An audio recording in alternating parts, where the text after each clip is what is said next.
안녕하세요. 책이란 변호사입니다. 오늘은 보험회사와의 합의 시기에 관해서 살펴보도록 하겠습니다. 구독, 좋아요, 알림 설정 부탁드립니다. 이는 보험회사에 대한 손해배상 청구권의 소멸시효와 관련된 문제이기도 합니다.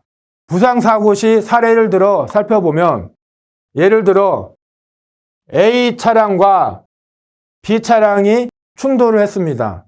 그러면 저 A는 당연히 B 차량의 보험회사에 대해서 손해배상 청구권을 갖게 되죠.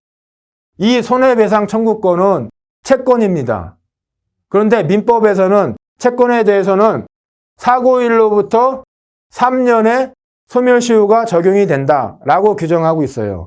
따라서 피해자인 A가 가해자의 보험회사와 3년 안에 합의를 하지 않거나 소송을 제기하지 않으면 소멸시효가 완성이 돼서 피해자의 가해자의 보험회사에 대한 손해배상 청구권이 소멸하게 돼요. 보통은 교통사고 시 가해자의 보험회사가 지불보증을 하게 되죠. 보험회사가 병원에 치료비를 지급을 하면 그 지급을 할 때마다 소멸시효가 중단이 돼요. 중단. 보험회사가 지불보증을 해줘서 그 치료비를 병원에 지급할 때마다 소멸시효가 중단이 되고, 그 중단된 시점 이전에 진행했던 소멸시효는 다 무효가 되면서 중단된 시점부터 다시 3년이라는 소멸시효가 새롭게 갱신돼서 진행이 됩니다. 따라서 피해자분은 저렇게 보험회사의 지불보증이 계속되고 있는 동안에는 3년의 소멸시효 완성을 걱정하실 필요가 원칙적으로는 없습니다. 그러나 지불보증에 대해서 한 가지 주의하실 점이 있습니다. 예를 들어서 살펴보면 피해자가 2015년 1월 1일에 교통사고를 당했습니다. 피해자는 2017년 1월 1일까지 열심히 치료를 받았고, 이 2017년 1월 1일까지 마지막 치료를 받았어요. 그러면은 보험회사가 2017년 1월 1일에 병원에 마지막 치료비를 지급했겠죠. 그런데 그 이후부터는 치료를 받지 않았어요. 치료를 받지 않고 나중에 2020년 4월 1일에 가해자의 보험회사를 상대로 민사보상금을 청구를 했어요. 그러면은 어떻게 되느냐? 아까 제가 말씀을 드렸죠.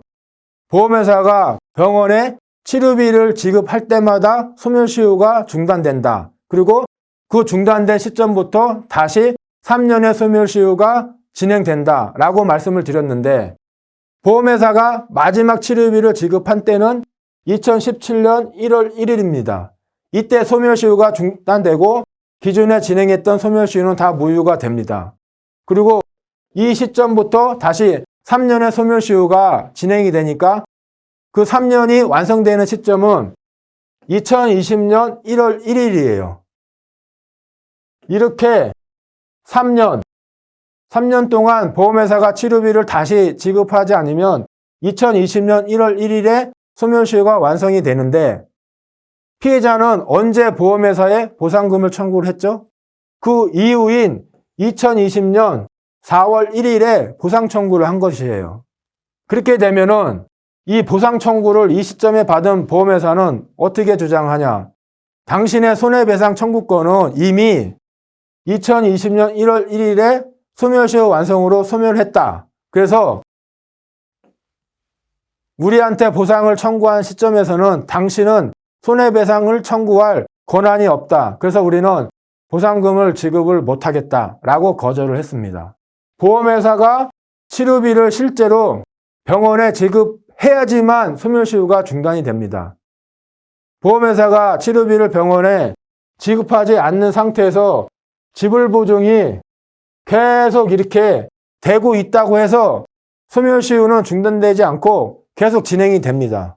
결론적으로 말씀을 드리면, 장기간 치료나 아니면 장기간 일 때문에 어떤 이유든 간에 보험회사와 당장 합의하실 상황이 아니신 분께서는 소액이라도, 아주 소액이라도 한 6개월에 한 번 아니면 1년에 한 번 진료를 받거나 아니면 물리치료를 받아서 보험회사로 하여금 병원에 치료비를 직접 지급해서 소멸시효를 중단을 시켜야 돼요.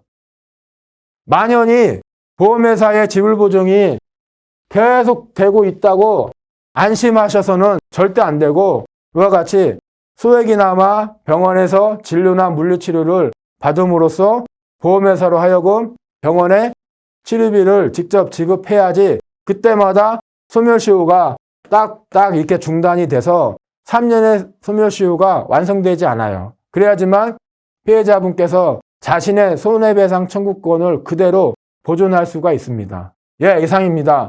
오늘 영상을 시청해 주셔서 감사합니다.